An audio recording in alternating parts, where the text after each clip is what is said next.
Aí sim, minha galera abençoada, John Olok na voz. E se prepara que o capítulo de hoje é para pegar o lencinho. É o momento que a gente esperou por 13 capítulos. É o clímax da novela, a grande revelação. Hoje a gente vai desenrolar Gênesis capítulo 45. Pega a visão. No último episódio, a gente viu o Judá com o coração transformado, se oferecendo para ficar como escravo no lugar do Benjamim. Ele passou no teste de fogo. E o José, que estava ali segurando a marra de governador do Egito, ouviu tudo aquilo e não aguentou mais. Hoje a gente vai ver o choro contido por 22 anos explodir, a revelação que deixou os irmãos em choque e a aula mais sinistra de soberania de Deus que você vai ouvir na sua vida. Se você tá pronto para essa cachoeira de emoção e perdão, já esmaga o like aí embaixo e se inscreve, porque essa fita vai te quebrar no bom sentido. Bora nessa! Se liga nessa fita. Judá terminou aquele discurso de milhão, se oferecendo para ser escravo no lugar do irmão, e o José desabou. A Bíblia diz que ele não se podia conter diante de todos os que estavam com ele. Aquele autocontrole todo, a armadura de governador do Egito, tudo ruim. Ele gritou para os seus servos egípcios: "Fazei sair daqui a todo homem." Ele queria que aquele momento fosse só entre ele e a família dele. O choro dele foi tão alto, mas tão alto, que os egípcios que estavam do lado de fora ouviram e a fofoca chegou até na casa do faraó. Imagina a cena! O segundo homem mais poderoso do mundo desabando a chorar na frente daqueles pastores de ovelhas e no meio das lágrimas ele solta a bomba: "Eu sou José! Vive ainda meu pai?" Se existisse um prêmio de queixo caído do milênio, os irmãos teriam ganhado. Eles ficaram tão assombrados, tão em choque, que não conseguiam responder o irmão que eles venderam como escravo, que eles achavam que estava morto ou apodrecendo em algum lugar, era o governador todo-poderoso do Egito que tinha a vida deles nas mãos.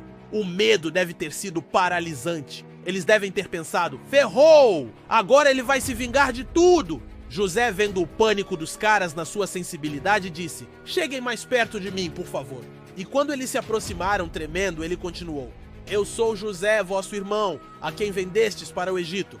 Ele não passou pano, ele lembrou da mancada deles. Mas aí, meu parceiro, em vez de vir a vingança, veio a aula de teologia mais incrível da Bíblia. O que o José fala a seguir é a prova de que ele realmente entendeu o plano de Deus. Se liga nesse papo de milhão?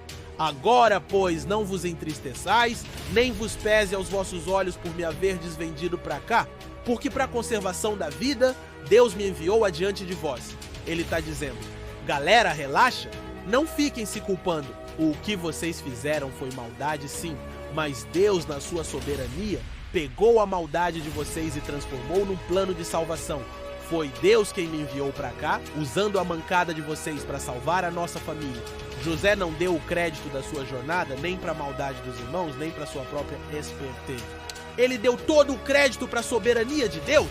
Ele entendeu que cada passo da sua vida, o poço, a escravidão e a prisão foi permitido por Deus para colocá-lo exatamente onde ele precisava estar, na hora certa, para cumprir um propósito gigante. Se essa visão da soberania de Deus já te deu paz no coração, já comenta aí embaixo. Deus está no controle. Ele continua explicando: a fome já está na terra há 2 anos e ainda faltam 5 anos sem plantação nem colheita. Por isso, Deus me enviou adiante de vós para conservar vossa sucessão na terra e para guardar-vos em vida por um grande livramento. Assim, não fostes vós que me enviastes para cá, senão Deus, que me tem posto por pai de Faraó e por senhor de toda a sua casa e como regente em toda a terra do Egito. Ele repete 3 vezes que foi Deus quem o enviou. Ele perdoou os irmãos de um jeito tão profundo que ele conseguiu ver a mão de Deus até no ato mais cruel que eles cometeram contra ele. Depois dessa aula, ele já manda a missão: agora corram, vão até meu pai e digam para ele: assim diz o teu filho José, Deus me pôs por senhor de todo o Egito. Desce a mim, não te demores. Digam para ele vir morar aqui perto de mim, na terra de Gósen. Ele, os filhos, os netos, os rebanhos, tudo. E aqui eu vou sustentar vocês para que não empobreçam. E aí, para selar a reconciliação, ele se lançou ao pescoço de Benjamim, seu irmão de sangue, e chorou. E Benjamim chorou no pescoço dele, e depois ele beijou todos os seus outros irmãos e chorou sobre eles. E só depois disso, os irmãos conseguiram finalmente falar com ele, já sem medo. A notícia se espalhou pelo palácio do faraó. Os irmãos de José vieram, e o faraó, que gostava muito do José, ficou felizão. Ele mesmo deu a ordem: digam aos seus irmãos para carregarem os animais, voltarem para Canaã, pegarem o pai e a família toda e virem para cá. Não se preocupem com os seus bens, porque o melhor de toda a terra do Egito será vosso. O faraó ainda mandou os melhores carros do Egito para buscar a galera, deu roupas novas para todos os irmãos e, de novo, mostrou seu carinho especial por Benjamim, dando a ele 300 moedas de prata e 5 mudas de roupa. Para Jacó, ele mandou 10 jumentos carregados com o melhor do Egito e 10 jumentas com trigo, pão e comida para a viagem. José se despediu dos irmãos e deu o último conselho, de quem conhecia bem a peça: não contendais pelo caminho. Tipo, aí sem treta na volta, hein? Não fiquem discutindo quem teve mais culpa. Os irmãos voltaram para Canaã e chegaram para o pai Jacó, com a notícia mais inacreditável de todas: José ainda vive e é o governador de toda a terra do Egito. O coração de Jacó quase parou. A Bíblia diz que ele desmaiou porque não conseguia acreditar. Mas quando os filhos contaram tudo que o José tinha dito e quando ele viu os carros que o faraó mandou, o espírito do velho Jacó reviveu e ele disse: basta, ainda vive meu filho José.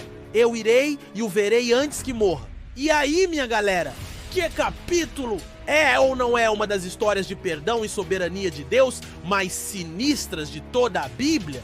José nos ensina que o verdadeiro perdão não é só esquecer, é ressignificar, é olhar para a ferida e enxergar o propósito de Deus por trás dela. Agora quero ouvir o seu papo reto. O que a atitude de José de ver a mão de Deus até na maldade dos irmãos te ensina sobre como lidar com as injustiças que você sofre? E a alegria de Jacó ao saber que o filho vivia te dá uma noção da alegria de Deus quando um filho perdido volta para casa? Solta o verbo nos comentários. E se você tá curtindo essa novela bíblica, já sabe, né? Dá aquela moral monstra. Curte, se inscreve e ativa o sininho. Tamo junto. Paz!